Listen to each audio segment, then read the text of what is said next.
Okay, this was absolutely wild.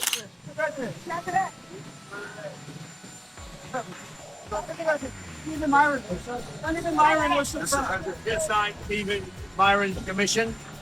So he is now on the Fed. I'm going to call him in a few minutes from the helicopter. And he's a good man. Most of you know him. He's very talented. He'll have a big influence on this. On too late getting his rates down, I guess. Who knows? You never know with too late, but he's done a lousy job. The rate should be much lower, much lower.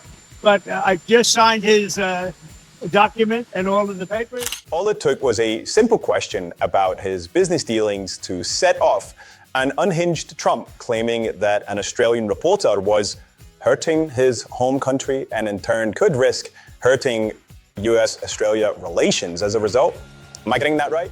The deal wasn't what in return. Quiet.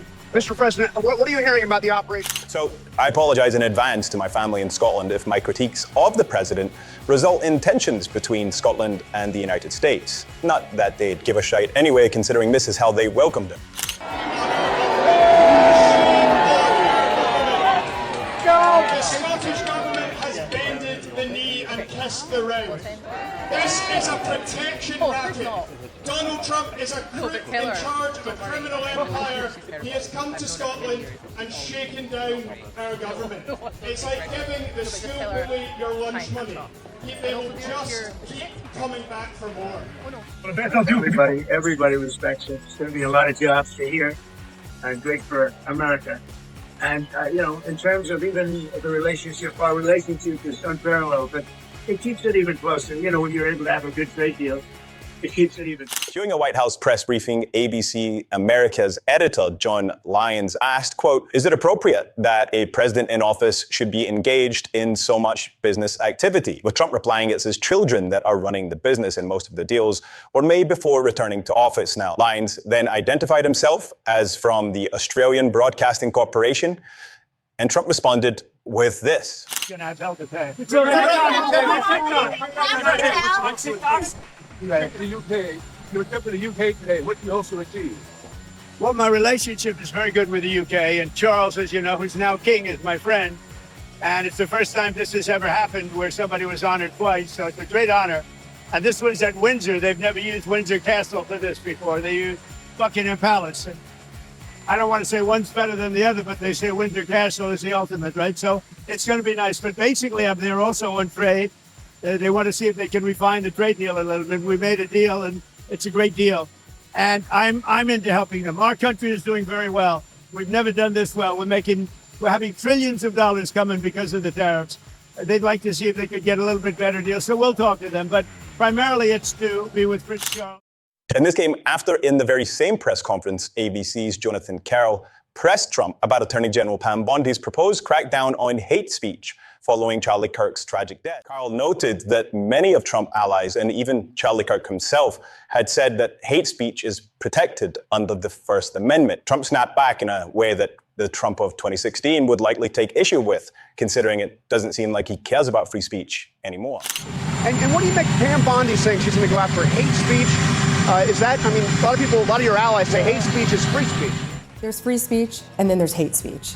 And there is no place, especially now, especially after what happened to Charlie, in our society. And I think what Erica said is they had no idea what they unleashed by doing this around this country and around this world. How so many more conservatives, I think, who are quiet are going to come out and be so outspoken. They thought they could silence Charlie, and it was the opposite. His word will be heard far and wide now. I think that's such a change from the first term is that this cabinet. Because you treat me so unfairly. It's hate. You have a lot of hate in your heart. Maybe they'll come after ABC. Well, ABC paid me $16 million recently for a form of hate speech, right?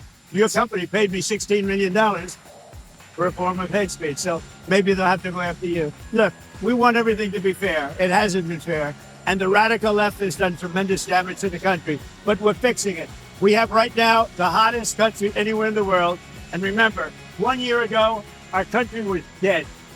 And now Washington, D.C. is fixed. And I fixed this. The mayor was fine. The mayor was just fine. Okay? The mayor had the sick city for many years. He's been mayor for many years. The one that fixed it was me and my people. And it is so safe. You should take your beautiful wife tonight and have dinner down there. You won't be shot. You won't be accosted. You won't even be looked at incorrectly by anybody. Washington, D.C. is safe. Now we're going to Memphis, where it's pretty rough, to put it mildly. And then we're going to have to go. A friend of mine who is...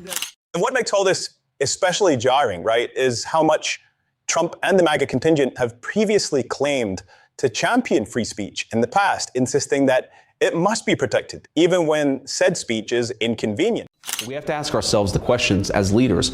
Are we willing to defend people even if we disagree with what they say? If you're not willing to do that, I don't think you're fit to lead Europe or the United States of America. If you're running in fear of your own voters, there is nothing America can do for you. Exactly right. You said it at the same conference. That's exactly right. There's nothing that we can do for you if you're terrified of your own people. And Sean, you see this every single day.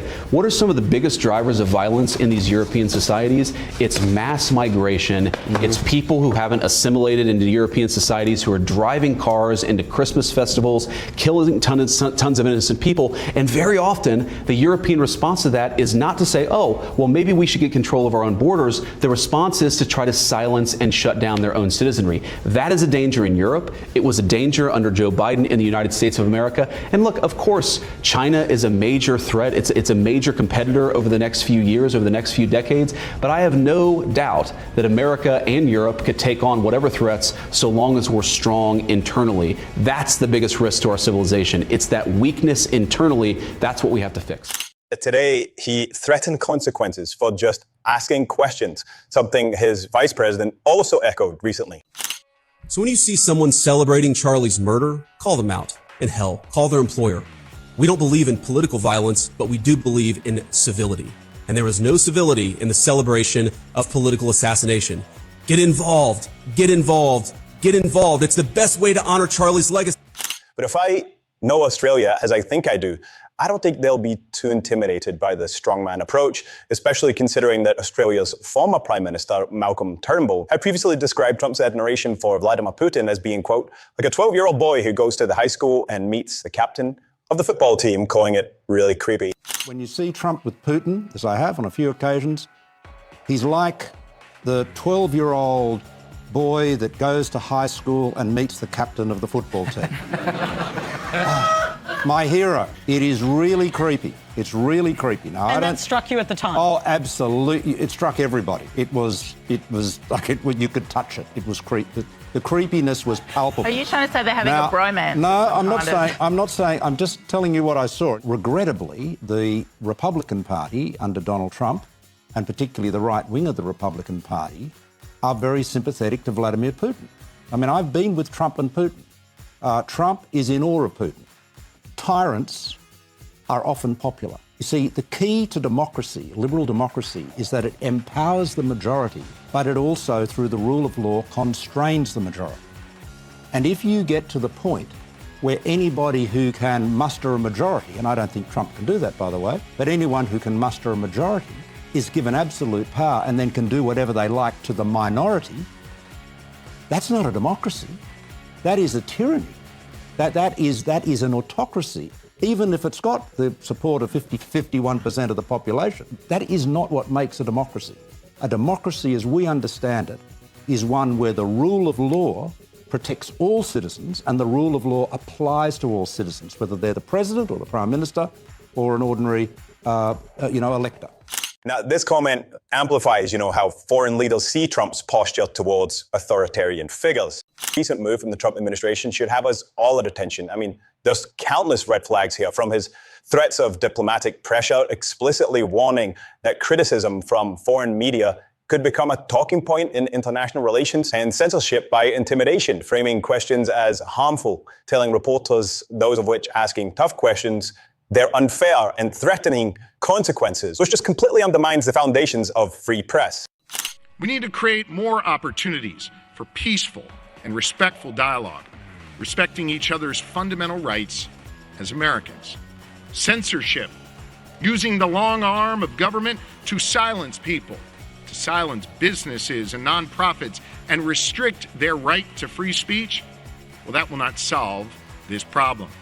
Prosecuting constitutionally protected speech will only further erode our freedoms and deepen the mistrust. That is un-American. There is a better way. There is a better way. And that better way is the Pennsylvania way. All of which, again, proves that under this administration, it's free speech for me, not for thee.